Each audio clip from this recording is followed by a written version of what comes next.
9 o'clock right on the button, and we are here for another Pugs Parker with E. Let's get Parker in here.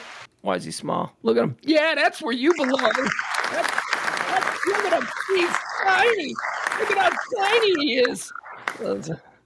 Why is he so tiny? Hey, I was doing bits. Don't fuck with a man when he's doing bits. You know better than that. Let's bring in E. Here he is. Look at him.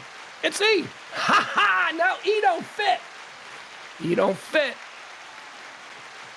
There you go. You don't fit. Why don't he fit? There you go. That's nice. Hi, boys. How are you? Welcome in to Pugs and Parker, which is the little sprinkling of E. That's right. That's what the show is every Monday through Friday at 9 p.m. 9 p.m. Central Standard Time. First, I must direct my initial question of the evening to my friend E there. E, how are you? His mic isn't on. James? My mic works. Yeah, well, his mic doesn't work. But my mic work now. There you go. Now he's there. I was just going to say, it's a good thing because our friend Ed is in town, and whatever problems he was having with his mic would have been fixed. Toot sweet. But my question concerns our friend Ed.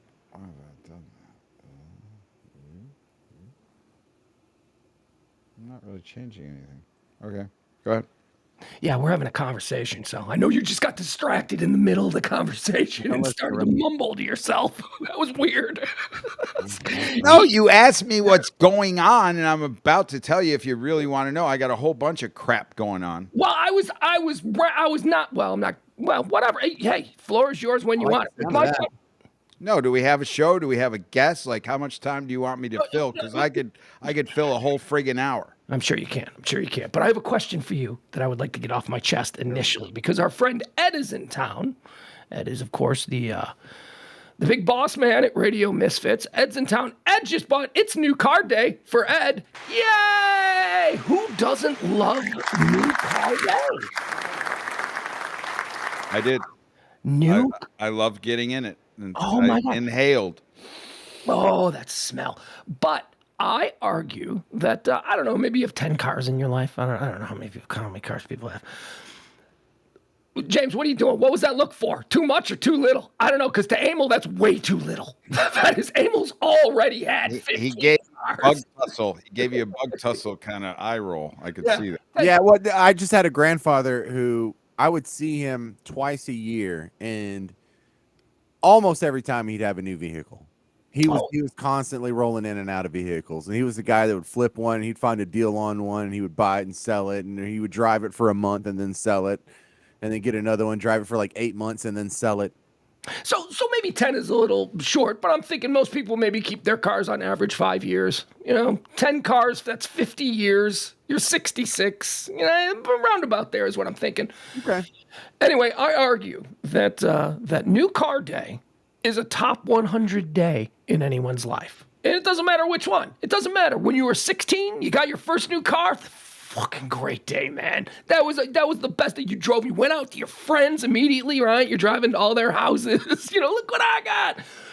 Maybe your first married car. Maybe you and the wife the first time. Anyway, these are banner days. And our boy Ed had himself one of these today. He picked up an absolutely gorgeous vehicle. And my question is this. How panicked is he about the grapefruit-sized hail that is heading this way in the next hour, Emil? How concerned is Ed about grapefruit-sized hail? Well, let's just put it this way. I turned the lights on the back driveway because I knew he was going to bring his baby in and he was going to park it on the back driveway. So I figured I'd make him comfortable by having the lights on. So because it was outside, I had no idea hail was coming. So now I'm expecting that he's not going to be here tonight. He's probably going to, spend the night in a parking garage. Well, here, there's a garage here he can put it in, right? over at his house? Yes, he So- could. He could come stay over So there. well, he doesn't for have to sure. stay here, but he could come over here. You know, he could come over here right now, and we can pull it in the garage, and then I'll just drive him back after the show. I mean, if he's worried, Yeah, I don't want well, his car. I'm really concerned about it. Is your car in the garage? No, my car, please. I'm not worried about it. It's fine. My car will be fine. But if it's a brand new car, man. He's had it for a couple I hours. agree. All right, well, text him. Tell him that's because over here, I mean, I've got the garage occupied, as you know. Yeah, it's the gentleman's lounge. that's what Whatever that goes on. Yeah, exactly. It's the Moose Lodge. That's a very common thing here in Texas that I didn't experience in the Midwest because we need our garages for our cars. Everybody in Texas turns their garage into something that is not for a car. Your man cave. Yeah, we have basements for that, though. I mean, men have basements. You don't have basements in Texas, no, like right. not that many. I mean, some houses now are adding basements, but for the most part, not a basement. Did you miss my opening sentence when I said Yes, I it's did. different here in Texas? I know we have basements in the Midwest and not here. That's why. That's why we abuse our garages and why cars get pelted with hail and all that good stuff. Yeah, but I mean, for the most part, people still use some form of shelter. Like they'll have a porte-cochere. You know, like we don't have porte-cocheres up north. I don't know what that is. That's a awning over a driveway. It's a carport. It's a carport. No, or when you pull up and they got a round driveway. Okay. You know, and then they got that area that looks like where you would hand your keys to the valet. And it's covered. You know, and it's And covered. what did you Yeah, call it? houses do that. A porte-cochere, I Yeah. think, is what it. That's a carport.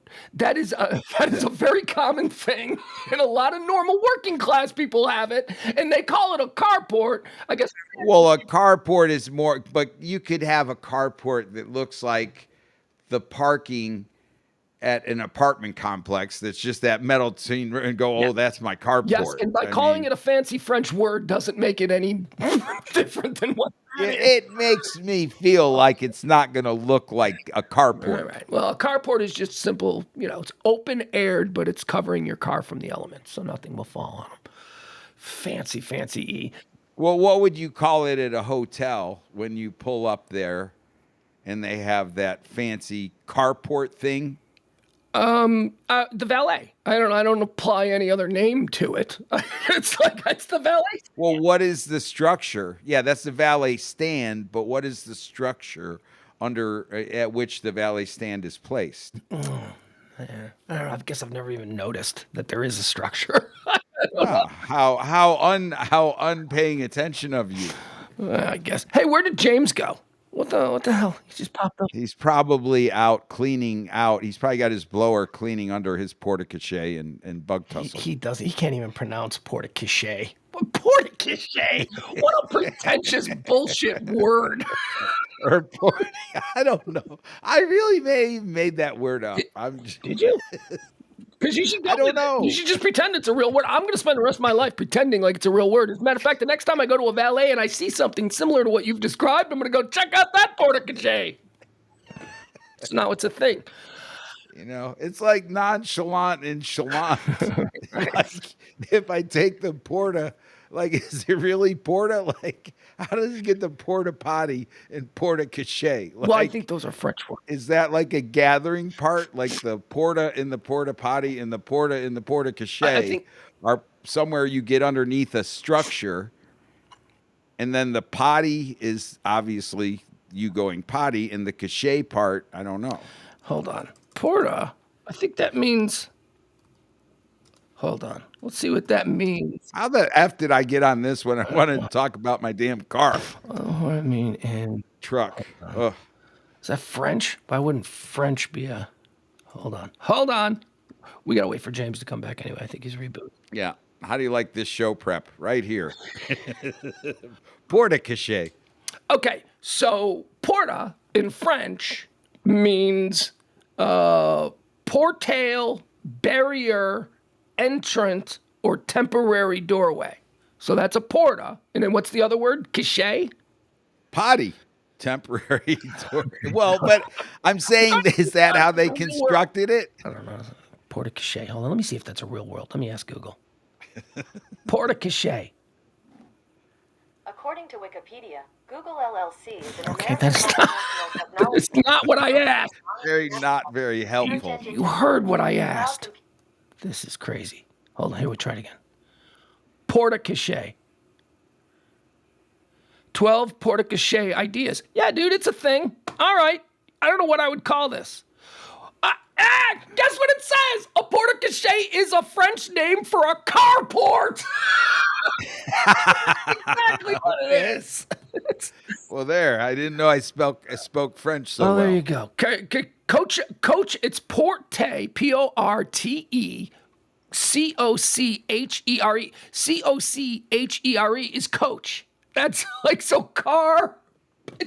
It's a carport. It is exactly. So and then they just drag that porta over and then put potty to it, and it has some of the similar things. No. These are two French words. James, welcome back. I don't know what happened. Did you have to reboot? James? He's frozen. Man, that's unfortunate. Anyway, He's back. it is two. James, are you back? I think I'm here. I feel. He went down to the local library. No, there was a very close lightning strike, and it just rebooted everything. So. Oh, yeah. Well, in the time that you were gone, I called Emil out on his use of the fancy French word porte-cochere, and he wasn't even 100% sure if it was a real word or not, or maybe he was confused, maybe he pronounced it wrong, but I looked it up. He was right. And if you remember how the argument began, I said it's a carport, and he said, no, it's a porte-cochere. Well, the literal French translation of porte-cochere is carport. So there we go. I didn't know I spoke that French that well, James. That's what you missed. I think E wants to have the floor so that he can rant about some stuff that's going on that I know about. Well, E has a lot going on, and so I just want an update, please. Well, you've seen the TV series Star Trek. Obviously, we've all seen Never that. seen it, but I do know. What I have seen is Tulsa King. Okay, it's not what he's talking about. Stay on track. No, I'm feeling torn between two characters right now that are on Star Trek. Okay. Scotty, who's in the machine room, the engine room. Okay. Remember him? Oh, Captain, I've given her everything she's got. Give it anymore, pal. Right. Yeah. He's an engineer. That guy. I feel like I'm that guy. And then I feel like I'm possibly the Doctor or Captain Kirk. Bones? I'm not quite sure. Bones or Captain Kirk. Captain Kirk. You're maybe Really, what you're excluding is Spock and I don't know, maybe Sulu and Chekhov a little bit. But you're not a Spock. That's for damn sure. See, I think he is a Spock. I think he's more Spock than any of them. Oh my God, are you kidding? Right. Like logic and unemotional algorithmic thinking runs E's life. Unemotional. That sounds like I'm heartless. Yeah. No, I'm saying that's not you. He's saying that's not you. He's saying those are the attributes of Spock. And I'm saying that, yes, if you want to go down a logic path, you can spend a good 90 minutes on the phone with Emil. He follows every bit of logic to its most molecular bit. So yeah, no, I see more Spock because I would see Emil as somebody who I go to more as like a Spock. Not that I wouldn't be seeing myself as Kirk, although I guess that would be nice. But I do see Emil as more of like a he gets shit done. You know what he is? He's Tom Hagen from The Godfather. That's who you are. You're Robert Duvall. You're the No, you're the guy who actually gets all stop this this stuff. crap. No, Tom Hagen wore a suit and a tie and at least a button-up shirt. Not is this a Colin Kaepernick pullover sweaty? He's wearing like a Rolling Stones hoodie, look at this guy and look at his hair. Like James. Yeah. Dude's got more suits in his closet than you've seen in your life. Right. So poverty's not an excuse. Yeah, and I'm that weird. Now? I mean, he wears suits. He looks great in suits. He cleans up nice. No, but left to his own devices, this is what he chooses. This is not a left brain spreadsheet thinker. This is the big picture Elon Musk eccentric artistic thinker. I see holes in either side of the argument that you both are waging, and I'm at odds with myself. Thus, I feel like I'm split personality. I do have a closet full of suits, as Pugs has pointed out, but I still also have inside me the commitment to never friggin' have to wear a suit again. So why am I holding on to these suits when I never ever want to put those on again? I actually despise those suits. And you probably can't. Those You suits. probably can't fit in any of them anymore, huh? Well, besides that, I believe at this current shape, I probably can't fit in them. But let's just Got say $250,000 worth of suits in his closet, and he's like, right, "Oh, and I have a commitment to never wear them again, and so it's idiotic. I mean, I have some things in my head in philosophies, and then I have some things that I'm holding on to, and they're certainly conflicted. And I'm in one aspect going, Captain, I'm giving her all she's got, trying to hold on to everything or trying to keep everything afloat. And then the other hand, I'm like, fuck it. Just, All right. I'm going to fly off. So what in the real world has you going toward this metaphor? Because you just came back to it. So apparently this is the foundation of your story. Why is this the metaphor you're oh, jeez, here we go. Sit back."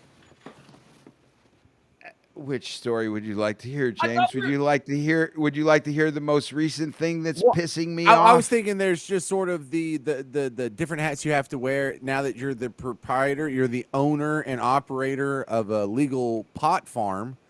Oh, I could go on for hours on that fucking disaster. And actually, I'm not scared of that conversation because Bert Lerdsman, I don't know if you were paying attention on Friday when we were at Old 75. We hadn't even talked about that on our show yet.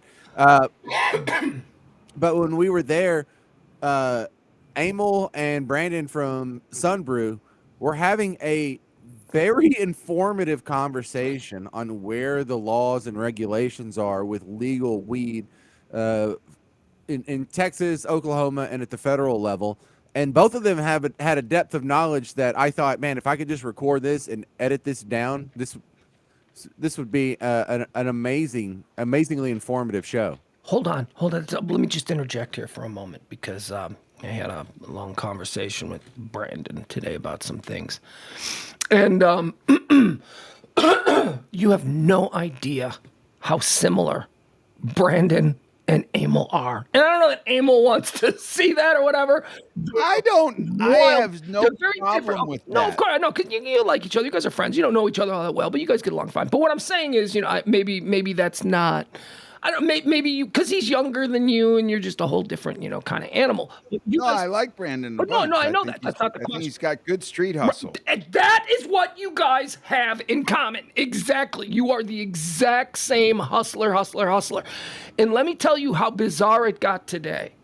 So I'm talking to Brandon, and Brandon starts going on and on about all these things that he's into, and one of his big problems is, did you know that in addition to both you and Brandon being in the pot business, the legal weed business, did you know that you're both owners of thoroughbred racehorses? Did you know that Brandon owns racehorses?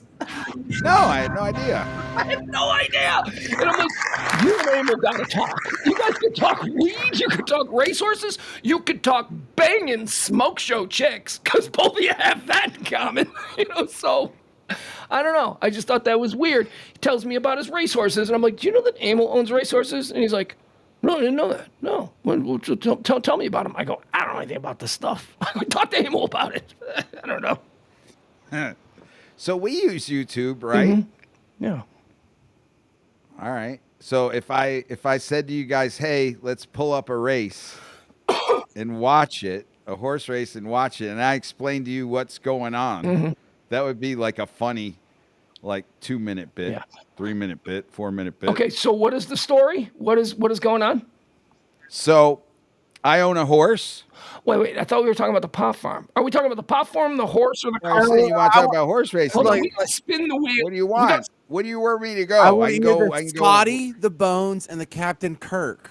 What are you going through? Okay, the Scotty, the Bones, and the Captain Kirk. So currently what's going on in my life, right? I've been down this 3-day rabbit hole, okay, for my truck. That's the one. That's one. that's irritating me. So do we want to go on that That's one? insane. That's the one that affects me. You have no idea how freaking shook I have been since I saw that, thinking about you and I going to Oklahoma. Okay.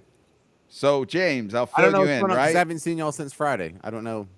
I hung Okay, out with Dell in so the night. you know my truck, my black truck. I have a 2021 Dodge Ram Rebel, Okay. black, Nice. murdered out black on black, and it's got a little bit of a lift. I put a leveling kit on it, so I raised it up. All right, he's not And going to say this, but it's one of those trucks that when everybody sees it, they go, dude, where did you get that? It's a really tricked out truck, as you can imagine. Go ahead, Emil. It's an urban cowboy It's off-road truck that's never been outside of HPUP. So yeah, it looks like it's a badass, but I've never taken it into a badass environment and done anything like that to Yeah, it but for you that could move purpose. like a credenza like a motherfucker. Yeah, you could. But and it's all murdered out. It's black and it's got rims. So they raised it up a little bit, but when they raised it, they put a leveling kit on it. I told them, hey, I want a warranty. I want you to keep it, within the warranty so it doesn't void the warranty. I want to buy more warranty than that even and get it all ready for me. And when it's all done Can and we all skip the way that I warranty want it. details? Yeah, let's break Well, down the warranty details. but I need to give these to you. But I need to give these to you. Just tell the fucking story, dude. You don't need to give us all Okay. this. The car broke down catastrophically and everyone could have been killed. I'm sorry that I buried your lead, but we really don't need to know about the warranty. All we need to know is that they're fucking you. They are fucking you because they are saying that it was your fault. Okay, now Yeah, go. Pugs tells a better story, Emil. All right, so I head out on a Saturday. I'm gonna go to eat lunch and do a movie. So I go down We to don't care Aw about your Shucks. lunch. We don't care about your movie. We don't I care go about your down to Aw deductible. Shucks on Who cares, Greenville. dude? We don't I need- leave Aw Shucks on Greenville. I This is drive why- down this- Greenville. I then get to Mockingbird. I drive down. This is why conversations with him go for an hour and a half on the phone because he doesn't know how to edit. I then jump on 75. I drive down 75. I'm going 50, 60, 75 miles an hour. I'm headed to Studio Movie Grill after leaving Aw Shucks at about 4:30 in the afternoon on Saturday. The traffic's going about 55. What is he, MapQuest now? I don't know why we got. Again, he's not. Nobody gives a shit about the route that he took. All he's got to say is that, man, I was driving around all day and we were on the expressway and we pull into the. That's all you got to do. Go ahead.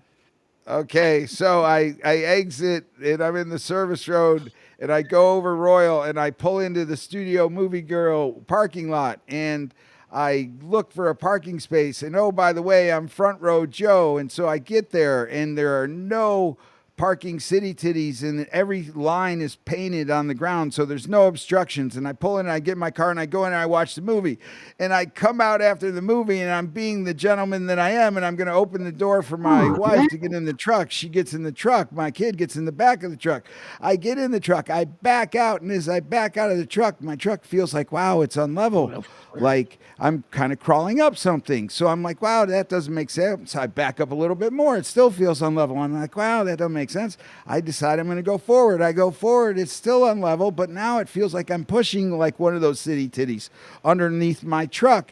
And then next thing I know, boom, I get out and my truck is on top of my tire like that. And I'm like, how in the hell did that happen? And when did I hit the Back to the Future button on my truck to turn the tires underneath like that? And so that's what the front tire looked Right, like. you didn't know you had the hovercraft button because that looks Correct. like it's about to take off and float away. All right, so it looks like the ball bearings somehow got a dent in them and then ground themselves out, and then the knuckle just caved under it. What knuckle?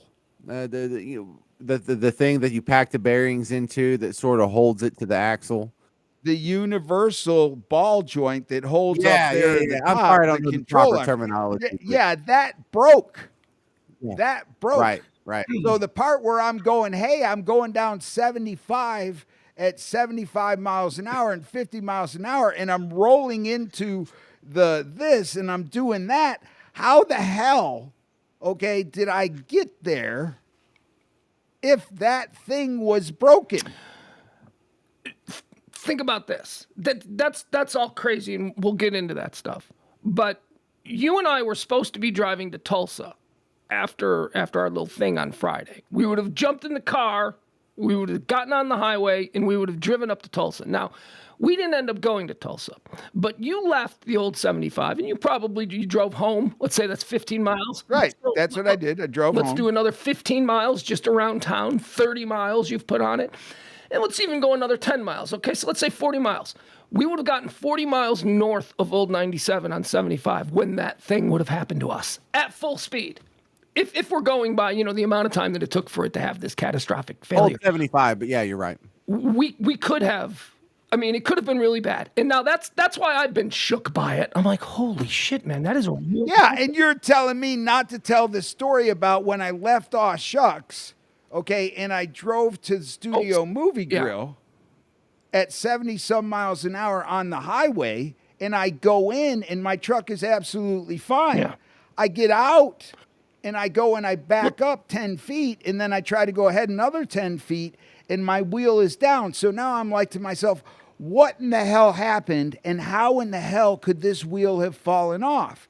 So the tow truck comes, the tow truck and I go through an ordeal about how to get this car on the tow truck, whatever. Here we go. More details.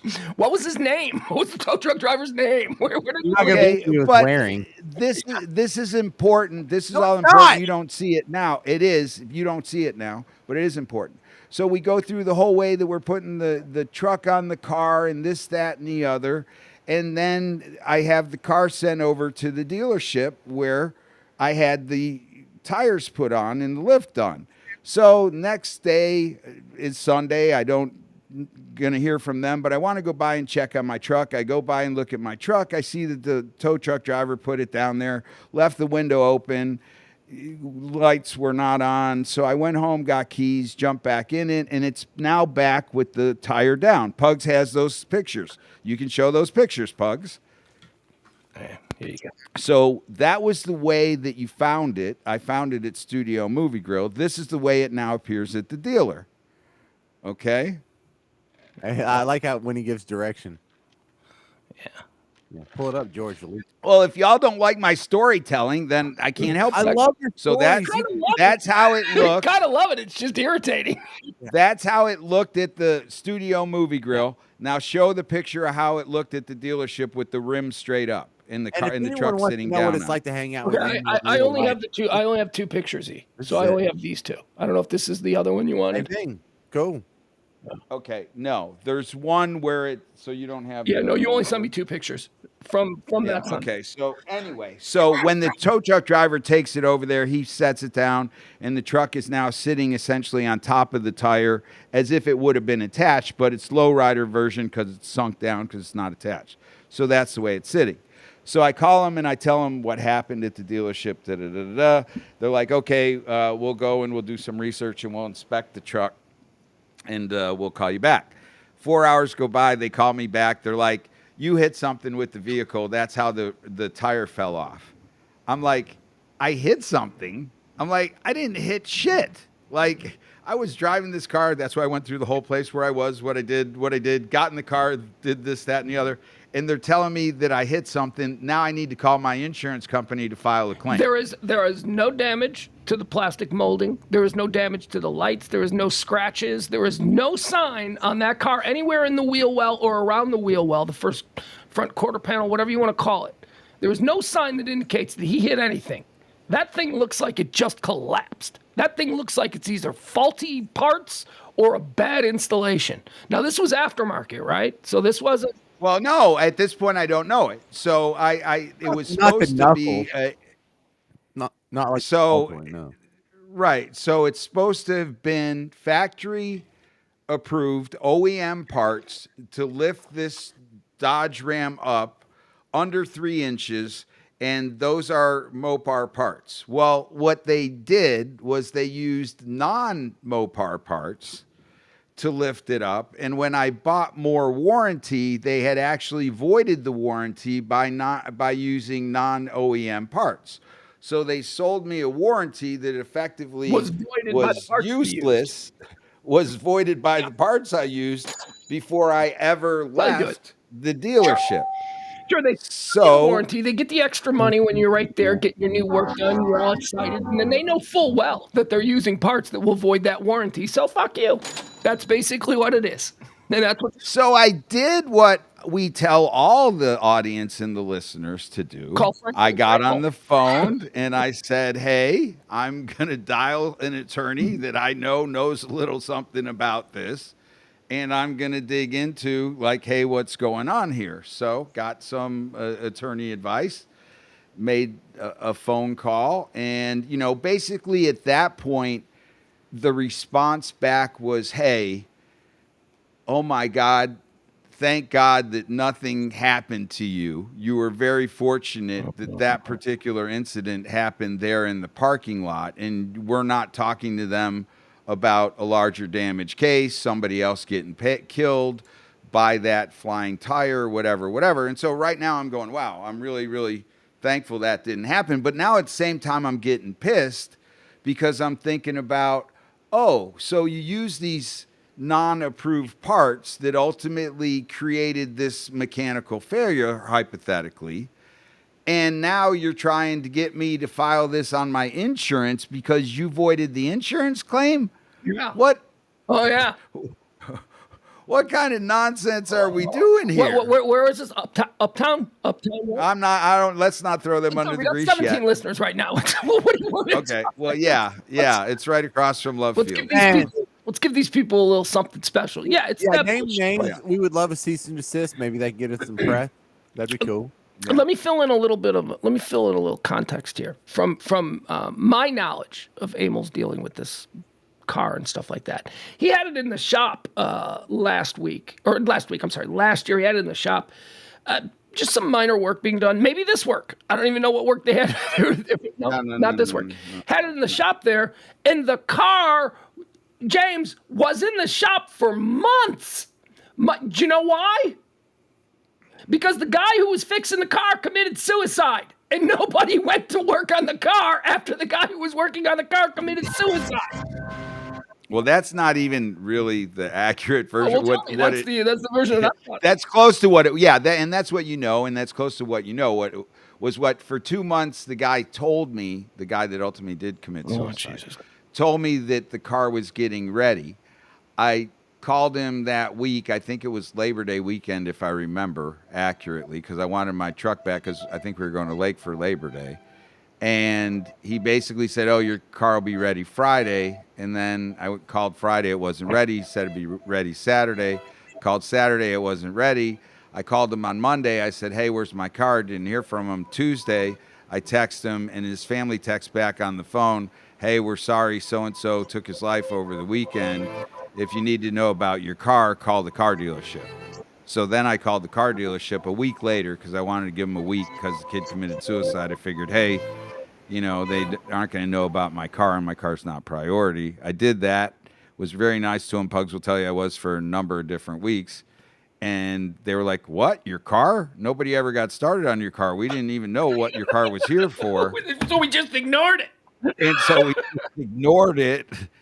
And I was like, "You got to be effing kidding me." And they're like, "Yeah." And then, so they had a bunch of people quit. And then they called me up and they're like, "Yeah, we're no longer in the paint and body business. We're moving our paint shop out. You need to come get your car out of here within 72 hours or we're going to charge you $20 a day." And right then I finally lost it. You got to lose it at that point. I lost it at that point. I drove over to the dealership. And me and the guy that was in the service department had a face-to-face. I let an F-bomb out, and he was like, "Don't let those words out in my service showroom, whatever it is they had over there." And I said the F word again. I said, "That word?" And he said, "Yeah." And I said F word again. And then he told me he was going to call the cops on me. And then I said, "Call him." And I left, and go back until unfortunately this shit happened on Saturday, and I had to send the car back. Stop for a second. So- Stop for a second. Let me just quickly. When James plays those sound effects and stuff, can you hear them? A little They bit. sound terrible, don't they? They're all muddy and they're choppy, and it's They're not loud you enough. can't. Yeah, you can't play that stuff. Like the music, I couldn't even tell what music. I imagine it was sad music because we were talking about somebody killing themselves. I heard that sounded like the Italian. But it's going in and out. It's like vacillating between like I don't know. It's just I hate it when you play stuff on your end, and maybe it's It because sounds so good on my end.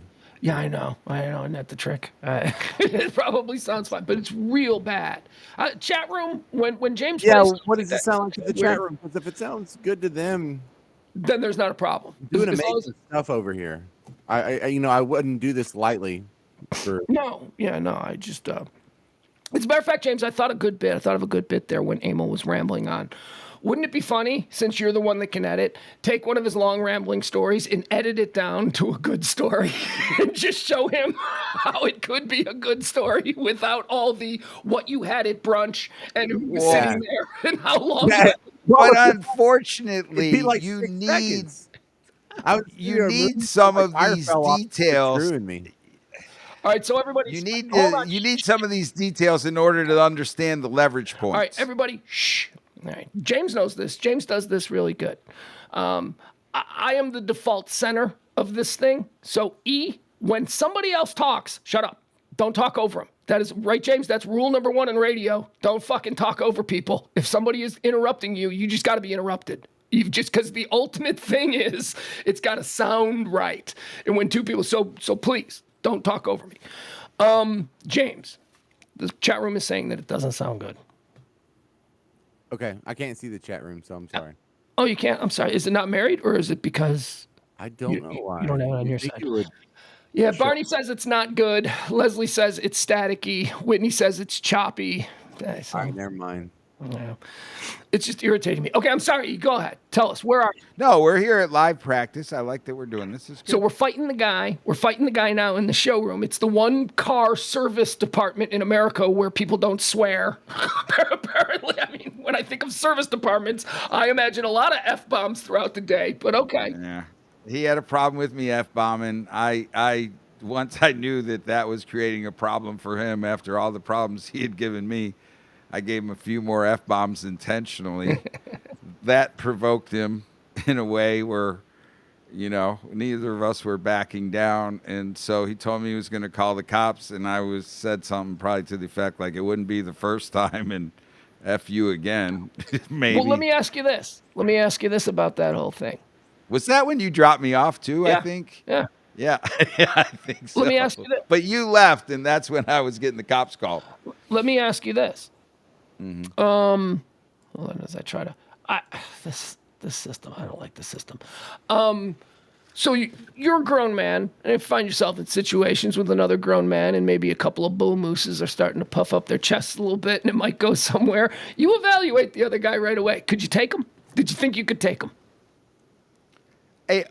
I felt like it would definitely be a good fight, like two guys that were pretty well sized up and matched up. But I think I would have taken him just by the sheer surprise that he had no idea I could go from that chill to that pissed off, because I had all that brewing in me for all those weeks and months, Like he was about to uncork a whole bunch of energy that I shouldn't have had. But it was everything about those 2 months and the car not being ready and this, that, and the other. And now he was like, oh, the F-bomb is really the problem here. Yeah. You know what I mean? That's where. So just to recap, coming up. Just to recap, they had your car for a couple of months, all summer. It seemed like it was forever. They had your car. They didn't do anything with your car. They just put it in the corner and they ignored it for a couple of months. And then they kept telling you about the dude that was working on it. And you're talking to a guy and he's like, I'm working on it. And then that dude kills himself. Right. And then after months of them having your car just sitting there covered in dust, nobody's paying any attention to it. Some guy apparently killed himself. The entire department that is working on your car quits. And now they're getting out of that business. And even though it's been 2 months of your car sitting them holding your car hostage, they are now telling you that you're going to be charged $20 a day if you don't get it out of there. That is some high-level bullshit, my friend. I would have lost my nut. I would have gone to jail because I can't control myself the way you can. I would have lost it. And I thought I was doing a bad job. Does that get your truck fixed, Bert? What's that? Pardon? Does that get your truck fixed? Going to jail? No, but I'm talking about the absurdity of a situation where a human being is acting like such an unbelievable ass, and you as a customer who has paid, he paid cash for this fucking car at this place, dude. Do you know what? Well, that doesn't matter. Yes, but, they should treat you like a goddamn god instead of treating you like some fool that can just be, marginalized. Get your car out of here. It's going to be $20.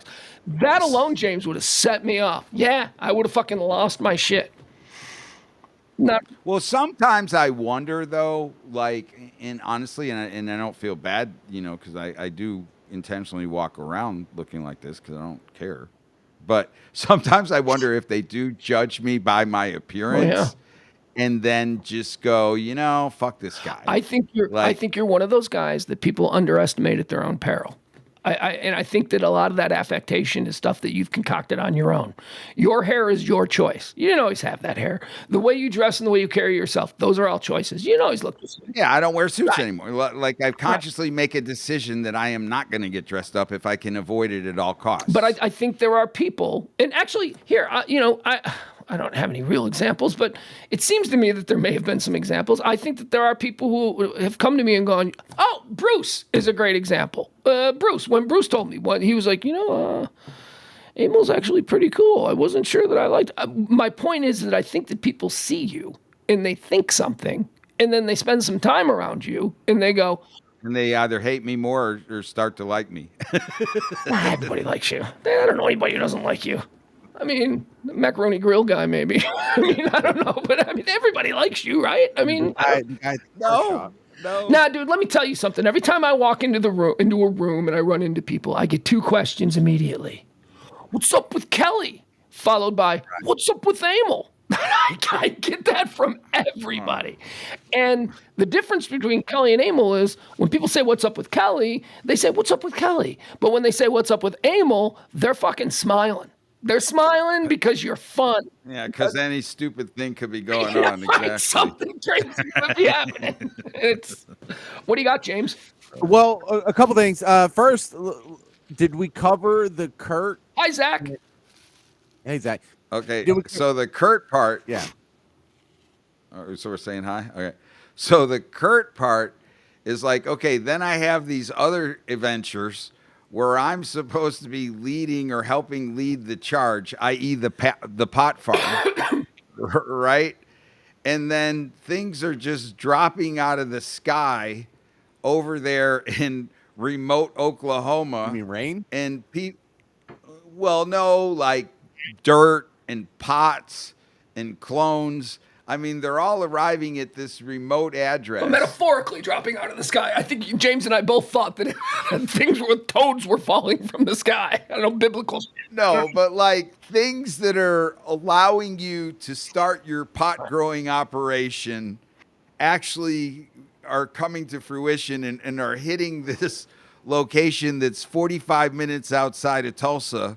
And, part of the directions I got is when you exit Route 66 and you're 4 miles off, you're going to see some mailboxes. And then when you see 4 mailboxes, you make a right and go 7 miles down the road. I mean, it's remote. Can we just agree with that? And so now seeing tractor trailers make their way to that particular space and knowing what they've had to go through, I'm like, holy crap. Like, this is really happening. And then people are like calling me going, well, Captain, we've got something here and it needs $4,000 before they'll leave. Geez. And I'm like, I thought we had credit established.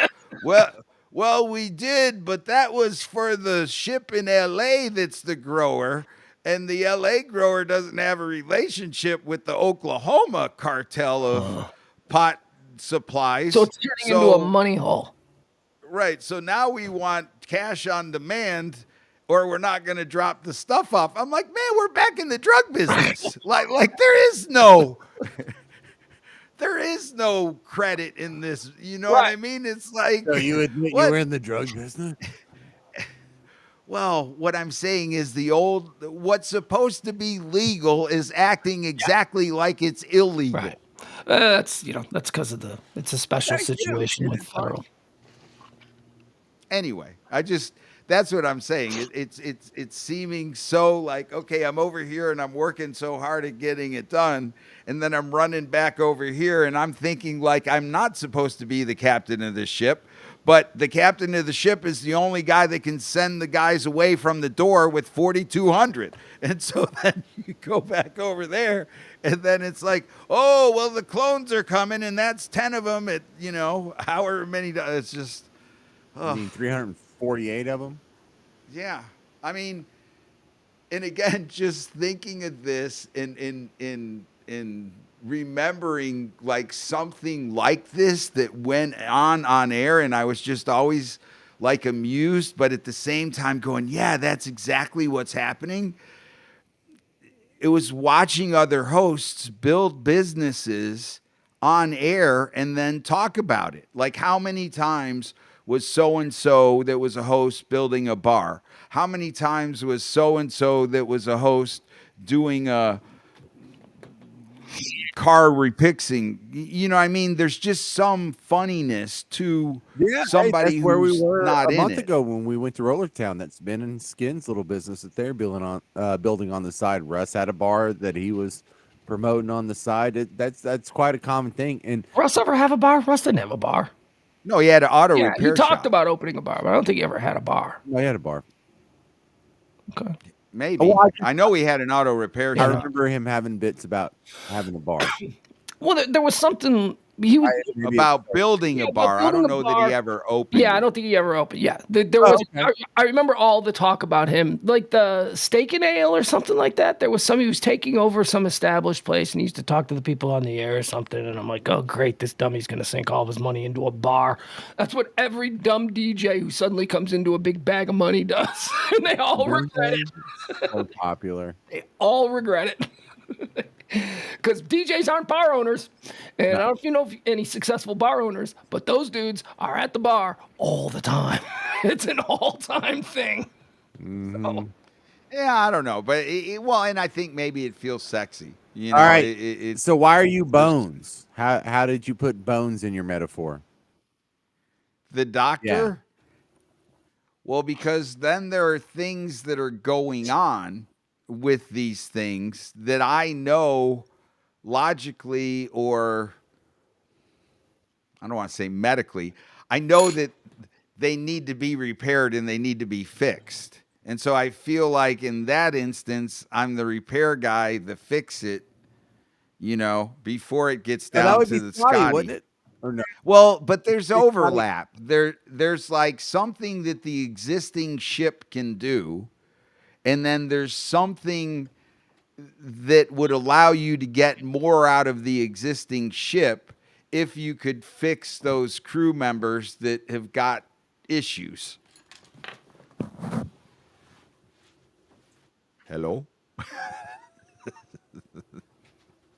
Do we have all your metaphors laid out? Do we have the Scotty, the Bones, We do. Captain Kirk?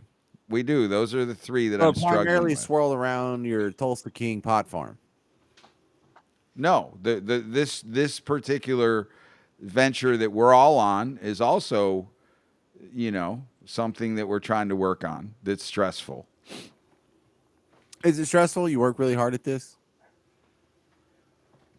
I mean, I think the part that you don't see is the stressful part. This part's the easy part. You know what I mean? It's like, yeah, you can go up and play radio all day, but when you want to play radio your occupation, that's a stressful part.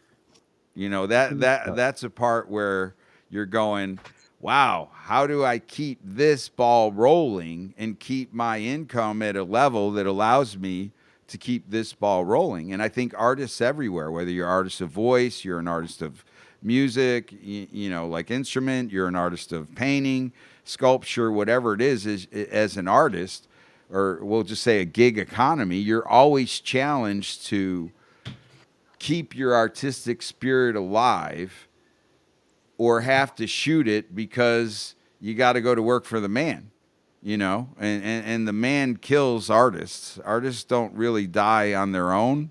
They die because they need money, and that money sucks them away from their artistic desire or want to do. That's kind of what I feel. So I'm happy as an artist to be able to do painting, to be able to do sculpture, to be able to do artistically what I want to do. And if I can make that my everyday 24 whatever 7 job, however you turn it on, turn it off whenever you want to. I mean, dude, that's awesome. Like, even if I'm not the richest dude in the world, it's still, I get to be me. All right.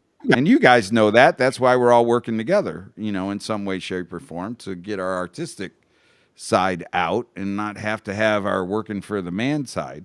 Because who the fuck wants to work for that dude? Yeah, that dude sucks. Aren't you the man, though, Emil? Aren't you the man? No, I'm not the man. I can just say that in my life, I can only think of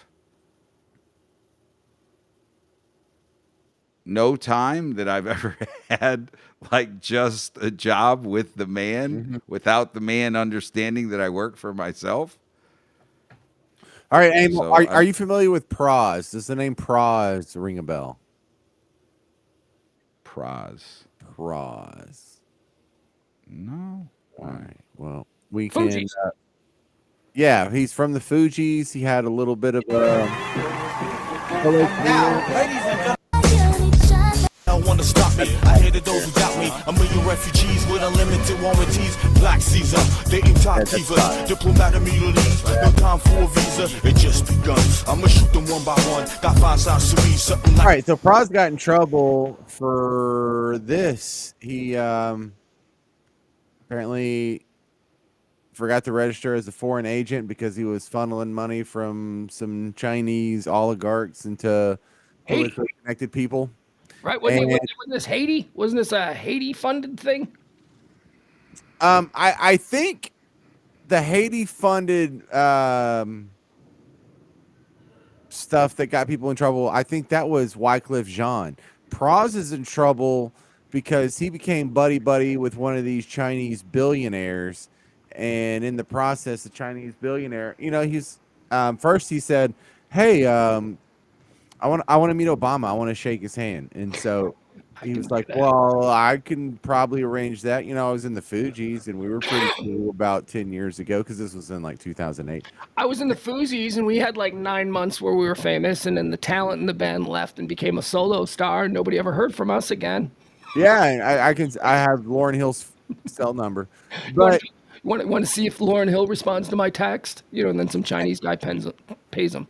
and so the way it worked, it was one of these giant events that was like $2,000 a plate or $4,000. It was I forgot the number. It was really ridiculous. I read this hours ago, so forgive me. But the Chinese billionaire bought $800,000 worth of tickets, and when you buy that many tickets, basically whoever's putting on the fundraiser is going to come shake your hand.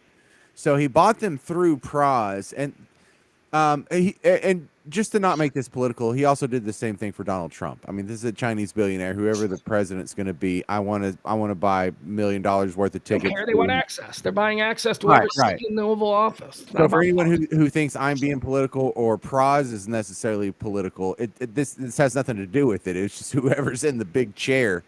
Praz was acting as a conduit through billionaires from third world hellholes, and I'm okay with it. It's so sorry that the reason he got in trouble because he didn't register as a foreign agent. If you're acting as a lobbyist on behalf of foreign governments or people who have direct ties to foreign governments, you're supposed to fill out like a new TPS cover sheet, like in freaking Office Space. Man, you're dismissive of something that's incredibly important, but go ahead. Yeah, just dismiss that. You don't think it's important to know who the people are who are funneling in foreign friends into access? I mean, isn't this the same charge that Michael or the former guy that was Trump's, the general, isn't this the charge that he got? Legit. for not registering as a foreign agent Yeah. I think for you're right. collecting Turkey. money. Yeah, with some Turkish people. Yeah. Yeah, I mean, isn't this that same Yeah, charge? this So, stuff is so lame. But look, it's kind of like but why is it lame? I no, agreed.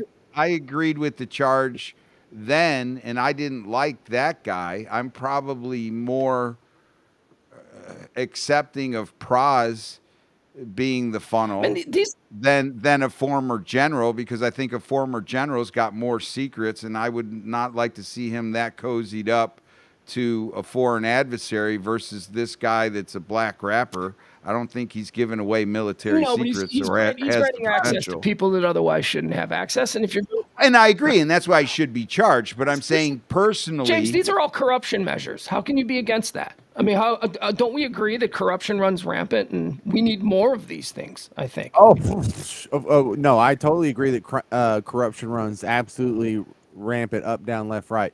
But let's put you in the position you're going to be president, and some guy from China buys $800,000 worth of tickets at your fundraiser. Are you going to change your position on Social Security or something? I mean, no. Yes, and I don't know about Social Security, but I might change my position on something related to him that helps him in China that probably doesn't have eyes on it by the rest of the world, like Social Security. If you walk into my office and you're like, hey, you know, I don't like this so much, and if I don't really have much decision one way or another, and I'm sitting there and I'm like, I don't see anybody pushing this way, I don't see anybody pushing that way, this Chinese guy that supported me with $1 million in tickets is coming to me going, hey, I think I want you to lean this way. I might lean that way just because he gave me $1 million, or I could see how somebody might think that. Here's what his defense said, which this is not a great defense. The defense argued the Grammy-winning rapper from the 1990s hip-hop group The Fugees simply wanted to make money and got bad legal advice. That's not a defense.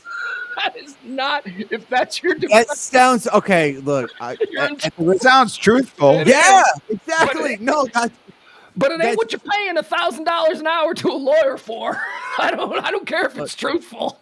That's crazy. See, look, this is a problem I have with it. Is on every level of this, I sort of disagree with the conclusions that are being made in all the articles I'm reading. So the cognitive dissonance is the reason I'm bringing it up. Why I find it so interesting. It's because number one, if I was Praz, I would probably do the same thing. See, but that's because you're corrupt. You are morally corrupt and lack principles. Morally corrupt.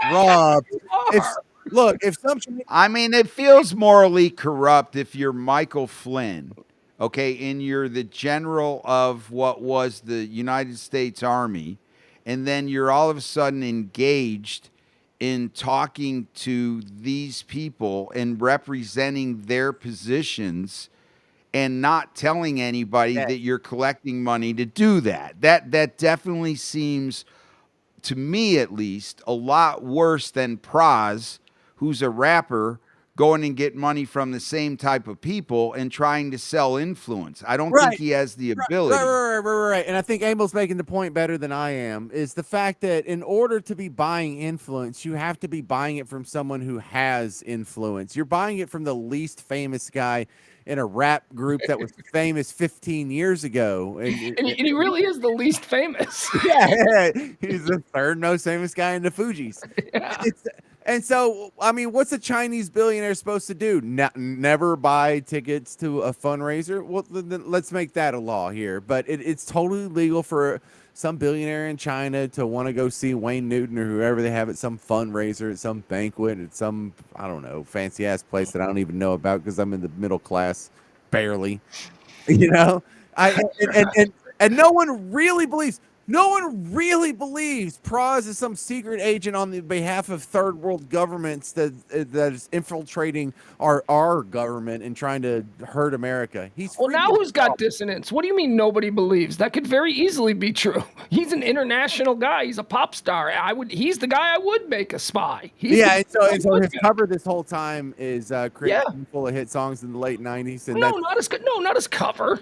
I'm not even going with. He's not orphan and black. He wasn't raised to do this, but after the Fugees went down and he was running in some circles and some society circles, he may have made some people and made some decisions. That's all. but I mean, even if he does hate America, it's like, I don't you know what? I think America.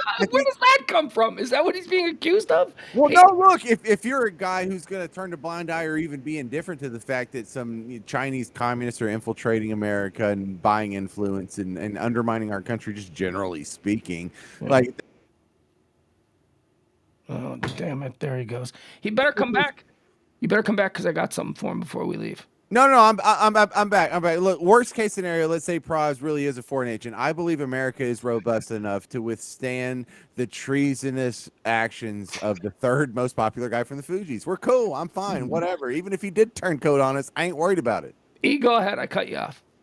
Well, I agree we're strong enough to stand by, but I think this is a case of when the right says, oh, there's this stupid, ridiculous prosecution of people that have done this, and Michael Flynn would be one that they say, you know, that guy got the rawest deal. I think I heard, you know, Trump say he got one of the rawest deals, blah, blah, blah, blah, blah. This to me seems like, well, don't tell us we don't come and prosecute people on the blue side for the exact same thing. And if you're asking me, How's he on the blue side? Yeah, this wasn't a blue side. Yeah, how is he on the blue side? Because he's black? What are you, a racist? well, no, because you're going, this particular guy is coming in and he's getting money and we're prosecuting him and we're saying we think this guy's illegal. I don't think this guy's doing anything any different than Michael Flynn, but they're both doing things that are illegal. Yeah, you gotta fix that. Yeah. All right, we got to get out of here because we're running late. But James, before we get, oh, by the way, how much was he fined? Was it $1 million? I don't remember. No, wasn't he convicted? Yeah, he was convicted, but I think it's a fine. I think he's not going to jail. I think they just fined him. Yeah, but the media didn't pick up on it. Like, this is the first I hear of it today. I mean, Michael Flynn, you heard about it for months. Yeah, no, this story has been around. I've talked about it on the High Noon Show. I mentioned it. It's trended. He's been in for months. No, he's been in court for at least the last 10 days or so. It's been an ongoing court case. Expect this was going. All I'm saying is, if this happened to the, I don't know. If it happened to one side, it's going to happen to the other. A Fugees rapper accused of multi-million-dollar political conspiracy spanning 2 presidencies was convicted Wednesday after a trial that included testimony ranging from actor Leonardo DiCaprio. That's a big one. Leonardo testifying. And former Attorney General Jeff Sessions. Boy, do you think Leo and Jeff Sessions had to sit in the same green room together? Yeah, and do you think that Leo and Jeff Sessions are on the same side of the political aisle? No. Well, I don't assume so. But I don't know what Leonardo DiCaprio is because he's never been political. So yeah, I don't know what he is. James, what do you mean he's never been political? Yeah, he's overtly Democratic. He does all kinds of global. He's narrated global warming documentaries, plural. Okay, that's not Democrat. That's somebody who cares about the environment. Again, that's not a party issue, James. That's a global human being issue. What I'm saying is I don't remember him coming out and stumping for presidential candidates or saying I'm Leonardo DiCaprio, and I don't think of him as political. I think of Clooney. Clooney's political. Maybe I'm generalizing. But I would venture that most I think we're thinking people would say that artists are blue. I think yes, I think that's what it is. I think we're taking shortcuts. He's an artist, he's a Hollywood guy, so he's blue, and Praz is black, so he's blue. Those are the shortcuts that you just. Well, and he's an artist as well. No. It has more to do with him narrating multiple global warming documentaries. There's not one conservative Republican. And I'm not because Praz is black. Documentaries. Can everyone agree that there's not one conservative Republican that's narrated multiple global warming documentaries? I would agree. Okay. So that's pretty solid evidence that he is of the. Well, I'm sorry that James Woods isn't, or Scott Baio isn't getting the calls that Leo is. I mean, honestly, who does the conservatives have that could compete? Like, you know what I mean? If you're getting Leo, but we don't narrate global warming documentaries. Vince Vaughn. So you put Vince Vaughn and Leo's. Oh, we have nothing comparable to Leo. Range. I mean, Leo's an AA plus actor. He's. And if I said to you a group of rappers, do you think there'd be more lined up on the Republican side or more lined up on the Democratic Well- side? Forget color. I'm just saying that the actual genre of Well, rap. that got really weird because when you get to that top elite level, you had Lil Wayne, you had Kanye, you had Ice Cube, you had who else? There was like 5 huge rappers in the last election who endorsed Trump, which I thought was weird because all the middling and lower tier rappers almost 100% against him. I'm going to push back on Ice Cube. Ice Cube did not endorse Trump. He was accused of Right, but I'm with you, James. I did find it funny that when they got to the top of the food chain in terms of somebody that was the highest in their genre, that they all of a sudden turned red. Well, some of that I don't think it was all of a sudden turn red. Some of those guys probably felt that way their entire life, and now they have like this level of security where it doesn't matter what they say, and they're just more honest about it. A lot of them probably just didn't have an opinion. Period. I think that's probably 50% of Americans. When you ask them about politics, they don't really even know or have an No, opinion. they don't. Their political party affiliation is based on a team sport. It's like this is their team. Their team is the red team or the blue team. Nobody is actually a policy wonk. Very few are. Sometimes you'll meet people who know what they're talking about. But the average person, I include myself in this, we're not wonks. We don't know this stuff. We're just basically, I'm not. I'm in the middle. I hate both sides equally. Gutless, I know. Feckless to not take a stand. But still, it's so. But I mean, I think all of a sudden, when you get to the place where you're paying a large amount of taxes, you have this decision with yourself like, hey, should this much money, you go through this process with yourself, should this much money be going away from me, out of my control?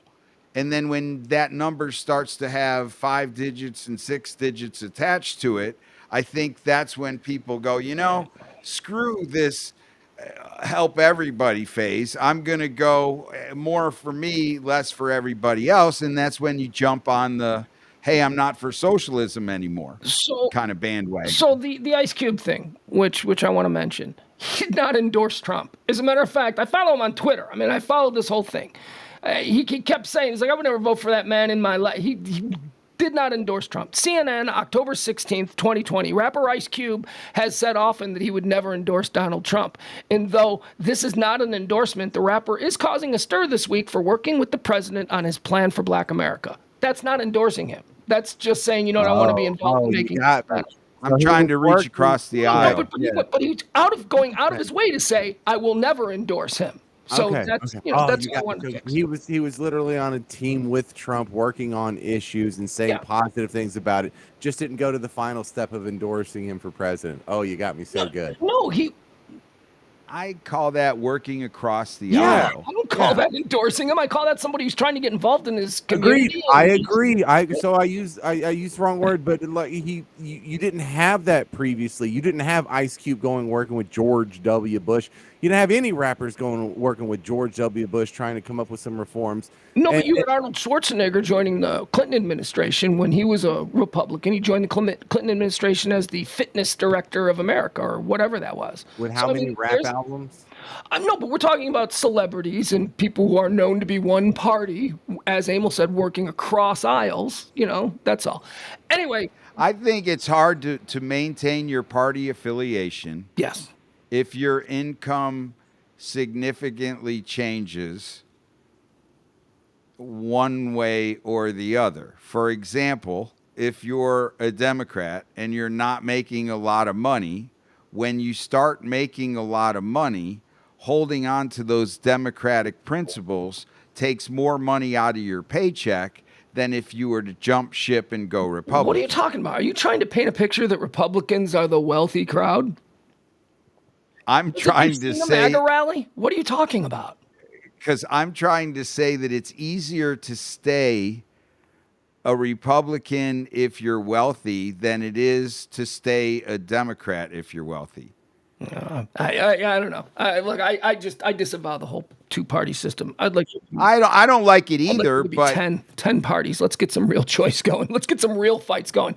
James, I got something for you before we get out of here. I know we're running a little bit late, and I know you've got sex to do with that gorgeous wife of yours. So I'm going to try. All right. Already did it. I'm going to try and be quick on this because this is something.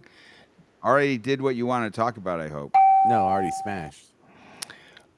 This ties in, oddly enough, organically to something that Emil just brought up, and I wanted to do this anyway. So look at this. This is another Ice Cube story, which is why I was trying to extend the Ice Cube conversation so that we could go into this story, right? I wasn't just trying to win an argument, James. I had a plan. Now, James, you and I have both been radio producers.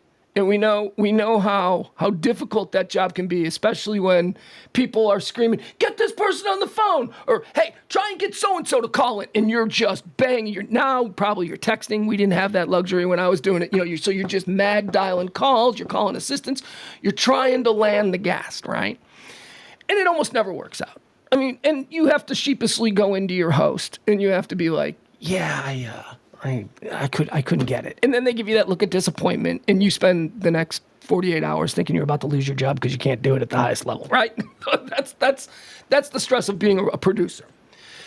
Man, so a friend of mine did something, not a friend of mine, but a producer who I really admire, who I know I'm kind of a fanboy of, I guess, to some extent. He's so good, and he's on this show that I listen to every day. It's a sports radio show out of Chicago. And James, he did something today as a producer that we just all need to bow down and call him the GOAT of radio producers. What he was able to pull out of his back pocket. So here's the bit. By the way, this show ripped us off. One of the guys listens to this stream, and I think that maybe he heard one of our bits that we did. Do you remember when we did a draft and we created the all something NFL team? What did we create? What was it? The all. Did you remember when we were playing that game? We were like, okay, so who would the right tackle be? It was the all-white NFL team, wasn't it? Oh, Yes. It was the all-white NFL team. No. What if your general manager was a Nazi? Right? That's what it was. Yes. It was the all-Nazi. It was the all-Nazi NFL draft. That's what we did. Okay. And we picked Josh Allen at quarterback. So this. No, we didn't. Did we pick Tom Yes, Brady? we did, because he had the problem at Wyoming. He made those white racist remarks. Josh Allen did. I don't remember that level of specificity, but that would put him over the top. No, I remember that day because I'm a Josh Allen fan, Well, obviously, okay, and we Tom were Brady. joking about it. We're getting in the weeds. Right. Anyway. The reason I bring it up is because they did a really funny bit yesterday where for the NFL draft, they drafted all NFL players with drug convictions. So it was the all junkie team. Oh, that's Right. That's awesome. You had Kenny Stabler as the quarterback because he was just a crazy alcoholic who 15 DUIs in 5 years. Oh, I didn't know that. I mean, the Raiders had Jamarcus Russell. Hollywood Henderson made the team for doing blow on the sideline in a Visine bottle. Remember that from the 70s when he was doing blow in a Visine bottle? I didn't know that. I mean, the Raiders alone, just the Raiders alone quarterbacks. Actually, I think that was if you hold on, wait, I want to fix it because I said it. I'm still stuck on how awesome it must be to play football on cocaine. Okay, I want to fix it because I said Hollywood Henderson. It was Too Tall Jones. I don't want to throw it out to the wrong guy. Really? It was Too Tall Jones who was doing blow on the sideline. Okay. Well, think about also Todd Marinovich. Marinovich, yeah. He was the quarterback for the Raiders. He couldn't get pot. So, the Raiders have literally had 3 guys that could be on that list. I think Plunkett was a party or two. I don't know that he had any substance abuse. Let's not rehash their bit because we're already over time. But that was the bit. It was a very funny bit that they did. So today they were doing another draft bit, and that was they would get a celebrity for every team, a celebrity fan of every single team, right? So the first pick is Carolina Panthers. So they would have to go and find somebody. So, and I guess in that case it was they got somebody who played for somebody, I didn't know him, but they played for the Carolina hockey team or something. They weren't all great stars, is what I'm saying. Does Carolina have an NHL team? Yeah, the Hurricane. Carolina Hurricanes. Yeah, okay. So it was somebody who plays for the Hurricanes who picked for them, and they went down the list of all of them. So they got to the Los Angeles Raiders, and the host of the show, he had a very special guest for the Los Angeles Raiders, and the guest canceled at the very last minute. At the very last minute, this guest canceled, so they didn't know what they were going to do. So they put it on. They told Shane on the air. This was not a bit. This was just on the air. They said, Shane, we need a Raiders fan. Get Ice Cube. And this freaking James, I want to watch it play. I want you to watch it play out on the air, okay? You'll enjoy this. I was just so proud. Hold on. It's like, now this is some high-level producing. Check this out. Okay.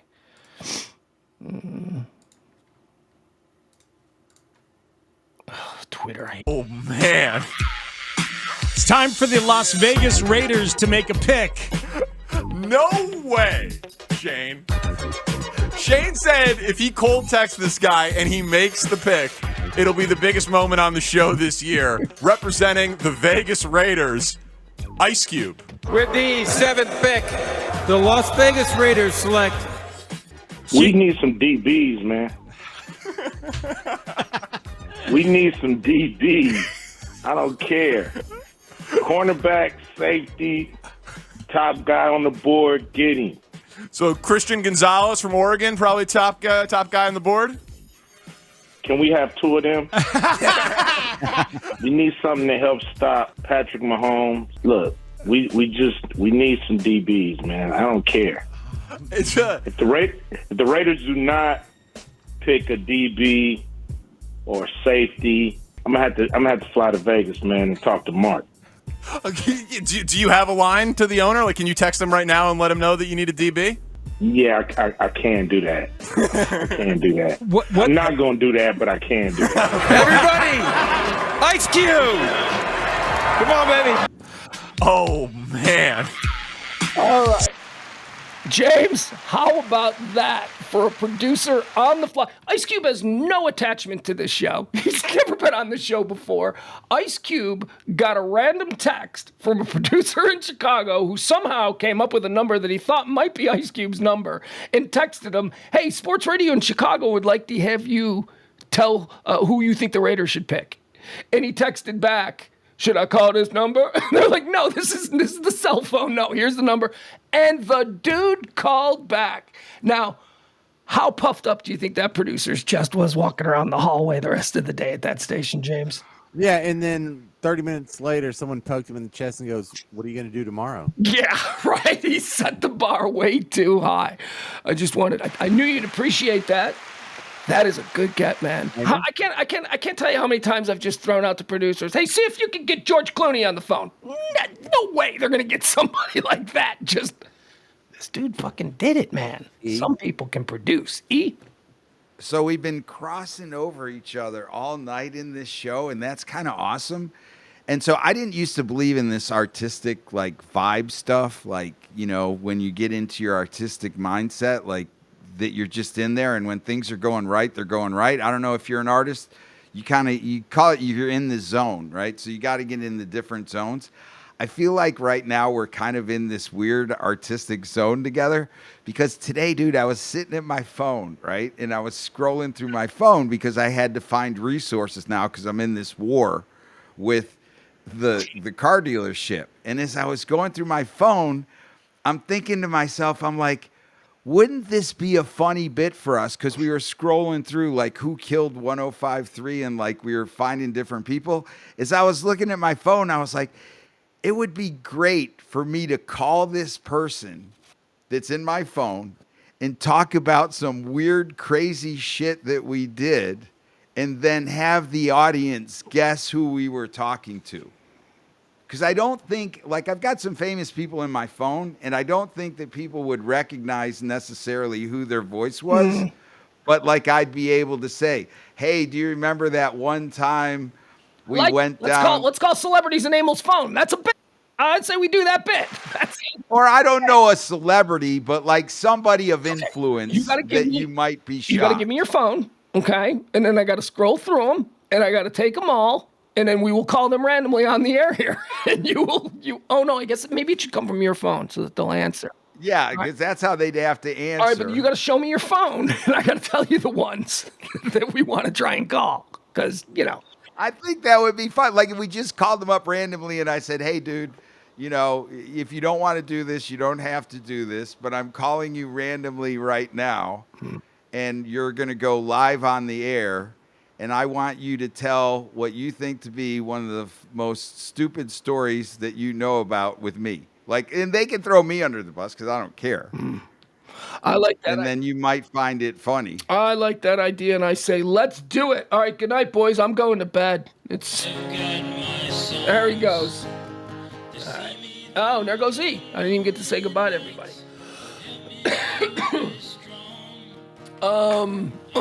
Let's see here. See you tomorrow at noon. Excuse me. See you tomorrow at noon.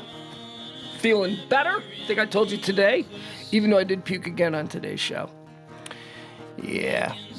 But if you remember, so 2 high noon shows in a row, I have vomited in the middle of the show.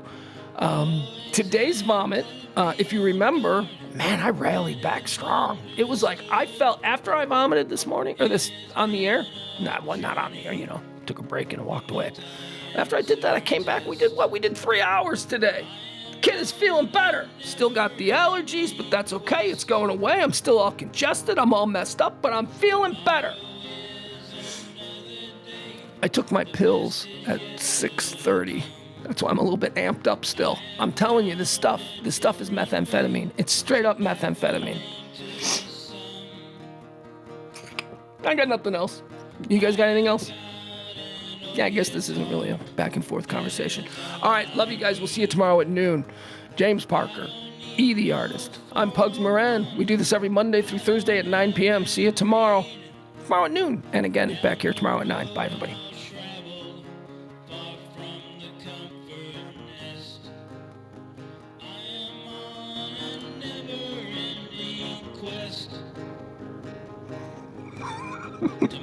What are you doing, James? Why are you just flipping the bird off to everybody?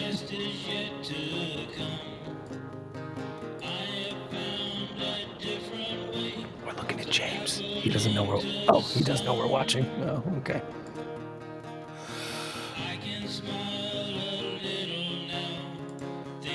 Bye.